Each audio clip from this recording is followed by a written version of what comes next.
जो supplementary finance bill तकरीबन चौथा है इस साल, नवा साल जो आ गया एक मिनी बजट की शक्ल में, उसके ऊपर कल से आज तक जितने तबसरे हुए हैं उसमें एक बात बहुत क्लियरली तय है, और वो बात यह है कि आपके जो फिस्कल ऑब्जेक्टिव्स जिनको हासिल करने के लिए आप मिनी बजट का ऐलान करते हैं वो ना तो इसमें मुकर्रर किए गए हैं और ना हासिल करने के लिए उसके लिए कोई रोड मैप तय किया गया है। सबसे बड़ा मसला जो अभी 6 माह के अंदर हमारे सामने आया है कि आपके टैक्स रेवेन्यूज़ में तकरीबन 250 अरब की शॉर्टफॉल है। 174 अरब का शॉर्टफॉल 6 माह में आप रजिस्टर कर चुके हैं।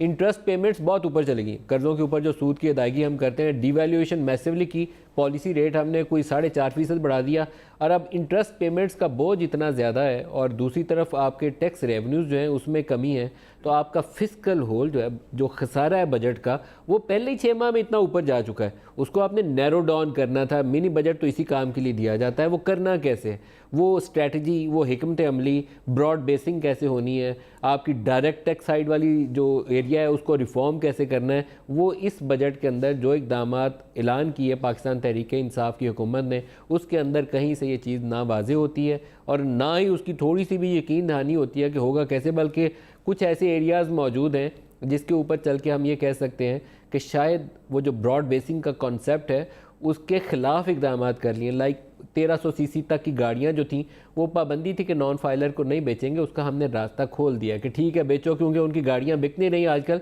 टोयोटा कंपनी की या सुजुकी कंपनी की, तो उसके लिए हमने एक रास्ता खोल दिया। फिर हमने कहा कि इंपोर्टेड गाड़ियाँ, क्योंकि इंपोर्ट पाकिस्तान के ऊपर बर्डन है, इंपोर्ट कंप्रेशन करना हमारे मुफाद में है, लग्जरी गुड्स नहीं आनी चाहिए, इंपोर्ट के ऊपर ड्यूटीज़ हमने बढ़ाई। साथ ही जो डोमेस्टिक असेंबलिंग है 1800 सीसी और उससे बड़ी गाड़ियाँ, उसके ऊपर भी 10% एक्साइज ड्यूटी हमने आयद कर दी। उसकी क्या जस्टिफिकेशन है, अगर इंपोर्ट ही रोकनी थी तो डोमेस्टिक मार्केट तो पहले ही बैठी हुई है, उसके ऊपर क्यों एक्साइज ड्यूटी नहीं लगाई। ड्यूटियाँ चढ़ाना इस वक्त ऑप्शन नहीं था, ब्रॉड बेसिंग ऑप्शन था कि वो लोग जो टैक्स नेट से बाहर हैं उनको किसी तरीके से हम टैक्स नेट के अंदर लाइए। कोई एक सिंगल रिफॉर्म मैयर भी ना पहले जो बजट इकदाम पीटीआई ने ऐलान किए थे उसके अंदर था, ना इसके अंदर है।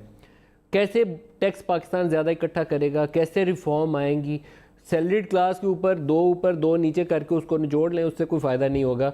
जो असल बुनियादी हदफ है उसकी तरफ आप बढ़ेंगे नहीं, तो 30 जून को हम एक बड़े बजट खसारे का सामना कर रहे होंगे, और जिसको फाइनेंस करने के लिए या हम और नोट छापेंगे या और कर्जे लेंगे, और कोई तीसरा हल तो होता नहीं, इसका दो ही तरीका कार है।